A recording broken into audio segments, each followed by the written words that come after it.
আসসালামু আলাইকুম গাইস, আশা করি ভালো আছেন। আমি আলহামদুলিল্লাহ ভালো আছি। তো অনেকেই আমাকে প্রশ্ন করেন যে তুমি কি চাও? আমি চাই মুক্তি পেতে। না, ঘর সংসার কিংবা দায়িত্ব থেকে মুক্তি নয়, মুক্তি পেতে চাই বাড়ি ভাড়া থেকে। আমার অনেক দিনের শখ, অনেক দিনের লোভ বলতে পারেন। আমি বড্ড লোভী মানুষ। আমার অনেক দিনের লোভ একটা জায়গা, সেই জায়গায় একটা নিজের বাড়ি হবে। সে বাড়ির সামনে ছোট একটু জায়গা থাকবে, যেখানে কয়টা গাছ থাকবে। যখন নাকি অবেলার দুপুর গড়িয়ে বিকেল গড়াবে, সেখানে বসে বসে সেই গাছগুলোর নিচে কিছু মুরগি কিংবা হাঁসের ছানা দৌড়দৌড়ি করবে আমার চোখের সামনে। আমার বিকেল কেটে যাবে। আমার বড্ড লোভ হয় একটা জায়গার, যেখানে একটা বাড়ি থাকবে, বাড়ির সামনে ছোট্ট একটা পুকুর থাকবে।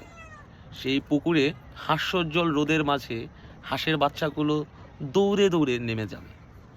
সেই হাঁসের বাচ্চাগুলো দৌড়বে যখন, তখন মনে হবে আমি আমার ছেলেবেলায় ফিরে গেছি।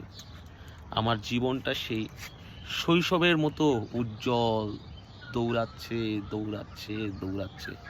সময় শেষ হচ্ছে না, পথ শেষ হচ্ছে না, জীবনটা ঠিক শৈশবেই থেমে আছে। আমার বড্ড লোভ হয় একটা জায়গার, একটা বাড়ি।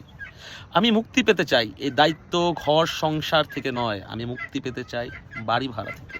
এই মধ্যবিত্তের সবচেয়ে বড় স্বপ্নই হলো মুক্তি বাড়ি ভাড়া থেকে, যেখানে চলে যাচ্ছে জীবনের সবচাইতে মূল্যবান সময় পার করে দিয়ে আসা সেই চাকুরি, ব্যবসা, যেটাই বলেন, সেখান থেকে যে অর্থ আসে তার 1/3 বেশি চলে যাচ্ছে বাড়ি ভাড়ায়। আমার মতো প্রত্যেকটা মধ্যবিত্তই চায় একটা ছুটি, একটা মুক্তি বাড়ি ভাড়া থেকে। আমার বড্ড লোভ হয় এই বাড়ি ভাড়া থেকে বেঁচে ফিরে আসার। আমার বড্ড লোভ হয়, বড্ড। আমি বড্ড লোভী মানুষ। তবে যাই বলেন না কেন, আমি কিন্তু আমার লোভের জন্য ত্যাগ স্বীকার করতে রাজি আছি। সবচাইতে দামি জিনিস, অনেক গুণীজনরা বলেছেন, মানি কান্ট বাই টাইম। সময় কিনতে পাওয়া যায় না, যে সময় চলে যায় সেটা কখনোই ফিরে পাওয়া যায় না। একটা জায়গার জন্য আমি আমার প্রায় জীবনের অর্ধেকটা দিতেও রাজি আছি। সময় বিক্রি করব কাজের মাধ্যমে। সেই কাজের মাধ্যমে যে অর্থটা আসবে সেটা দিয়ে রাজকীয় কোনো বাড়ি নয়, আমি মাথা গোজার একটা ছোট্ট জায়গা চাই, যেখানে আমি নিশ্চিন্তে ঘুমোতে পারবো। মাস শেষে বাড়ি ভাড়া দিতে হবে না। এই চিন্তামুক্ত থাকার বড্ড লোভ হয় আমার। আমি বড্ড লোভী মানুষ।